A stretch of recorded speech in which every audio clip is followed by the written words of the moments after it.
Assalamu alaikum, dear friends. I'm Yatu Altaf, the host of YouTube channel Al Noor Educational Academy for Trigam Pulwama. Today I'm going to deliver the topic for 10th class. Subject is history and the topic is French Revolution. It is better to take this topic in phases as this is a too long topic and it can't be summed up in few lectures. It will take at least 5 to 6 lectures to complete it, but because of internet problem, speed problem, too much videos can't be uploaded very well. It takes too much time. It is better to take a few summary of the lesson. And now I will start the topic. And first of all, I will take it as introduction, and after that I will take the causes, some of the causes which are responsible for the French Revolution. To be brief, first of all, I will take the introduction. The French Revolution is not merely an event of history, it is a living legend. Unique battle which was fought many times, for example in 1830, 1848 and 1870. एक ऐसा revolution है, it is not only a single revolution, it is a series of revolutions or concurrent revolutions, and it is a legend, living legend, not an merely an event, because इसने दुनिया में तमाम तरह के मतलब जो जैसे हमारे कॉन्स्टिट्यूशन में इक्वलिटी, फ्रेटर्निटी, जस्टिस, ये कहाँ से आ गए, ये भी हमने फ्रेंच रेवोल्यूशन से निकाले हैं, हमारी कॉन्स्टिट्यूशन में इनकॉर्पोरेट हुए हैं. Perhaps no other revolution of modern India, modern age is remarkable as such the French Revolution, which has a remarkable which is most remarkable in the sense, which is most remarkable, हाँ यहाँ पे S लिखा नहीं है, T लिखा नहीं मैंने, most remarkable in the sense that it has left an immense influence on the history. इसने influence डाला है किस पे, history पे. French Revolution created such a condition that it old political system crumbled. इससे क्या हुआ, इस old system यानी कि old regime का जो system था, political system, that was crumbled. हाँ. The period from 1789 to 1815 has been summed up in 4 words. हम 4 words में इस period को डिस्क्राइब कर सकते हैं. कौन सा पीरियड, रेवोल्यूशन का पीरियड, वार, जंगों का पीरियड, यानी कि इस दौरान 1789 to 1815 is known as revolution period, war period, tyranny period and empire.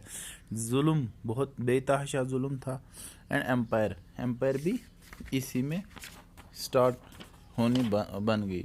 इसके बाद अगर हम देखेंगे generally as the beginning of the French revolution is considered in 1789. इसका वजूद कब हुआ, 1789 में. जो रेवोल्यूशन आ गया, French revolution, it occurs in 1789, but most of the scholars fixed the date of 5th May 1789. वजूहत क्या थे, because of conference of states general was convened in the very year. On the one hand, if we talk of it is contrary. Some other scholars fixed the date of revolution in 14th July, on 14th July 1789, because at that time the Bastille Fort was conquered. अब इसके causes देखेंगे हम, causes यानी कि background में causes आते हैं. Causes देखेंगे पॉलिटिकल सेटअप कैसा था. अगर हम if we talk of the about the condition political setup, there was a kings, hereditary monarchy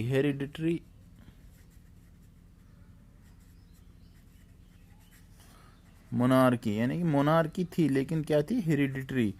despotic rule था, डेस्पोटिज्म था, डेस्पोटिज्म, अनइक्वालिटी, इक्वालिटी नहीं थी। इसका मतलब था जो rule of the despotism in the France reaches to it जिनत, कहाँ किसके दौर में? फ्रॉम लॉइस 14th, फ्रॉम लॉइस 14th के दौर से ये अरूज पर पहुंच गई इसे डेस्पोटिज्म। कौन पॉलिटिकल सिस्टम था? बहुत ही मन यानी कि डेस्पोटिज्म था, इंसाफ नहीं, जुडिस people do not get justice in any field, whether it may be political, social or economic. Now take the next, that is social setup. If we अगर हम social setup की बात करें तो society was divided into three orders, three orders or three orders. Society was divided in three orders, that is also known as three estates. estates क्या बोलते थे? estates. First and second order of clergymen or priests, clergy or priests. Second, nobility.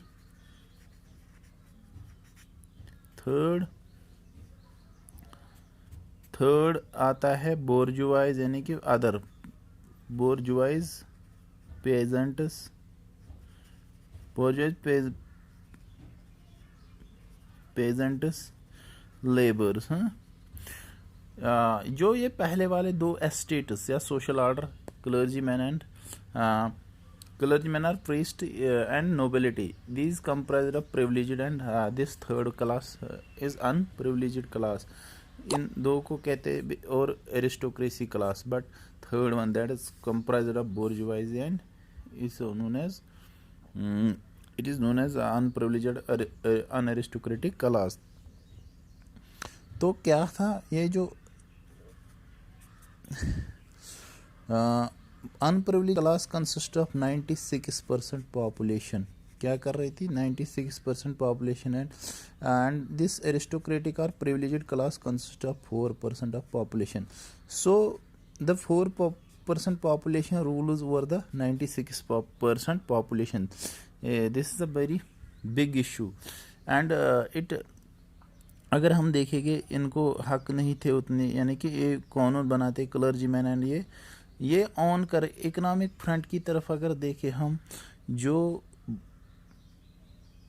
Clergy man थे उन 10% of land owned by them, 10% of land, total land जो था उसके own यानी कि ओनर थे वो, उन ओन कर रहे थे, उनकी अपनी थी 10% ज़मीन ऑफ फ्रांस की, टोटल 10%. उसके बाद अगर हम देखेंगे 1/3 nobility comprise of 1/3 land owner, 1/3 land of France. उसके बाद जो ये प्रीस्ट इनको इंडल्ज होना चाहिए, यानी कि कैथोलिक चर्च, हाँ कैथोलिक्स हाँ थे ये, उनके क्या थे वो एजुकेशन भी उस पर भी, हाँ worship the monopoly of the public worship was in the hands of clergymen, and the third one, that is 1/3 of land in France was owned by nobility and remaining was in the hands of. but क्या हुआ, यानी कि 96% was ruled by 4%. this is an injustice. Economic condition की अगर देखेंगे तो nobility and aristocracy ज़्यादा ही मतलब दिन ब दिन तरक्की, लेकिन उनको यहाँ पे भी बोर्जुआइज क्लास ये भी बहुत, लेकिन इनको सोशल सेटअप में खास इनको पोजीशन नहीं मिलते थे, ये पोजीशन नहीं मिलते थे. और लेबर जो पेजेंट्स थे उनकी अपनी ज़मीन भी नहीं थी, क्योंकि because of rise in population from 1715 to 1800 something 1715 rise क्या हुआ, generally we are talking rise in population हुआ. तो उसकी वजह से जो सम पीजेंट्स हैं becomes landless and they started working in the fields of aristocracy or nobility on the basis of sharecrops because of manorial dues and other they have to pay, they become the debtors, of uh, in this there is a great, that is why the great resentment occurred in them. They do not get the social equal justice or proper justice for their, and the laborers do not get equal wages. That is why there was a huge resentment against them. This is all for today. I am going to deliver it next topic from further. This is all for today. Thank you.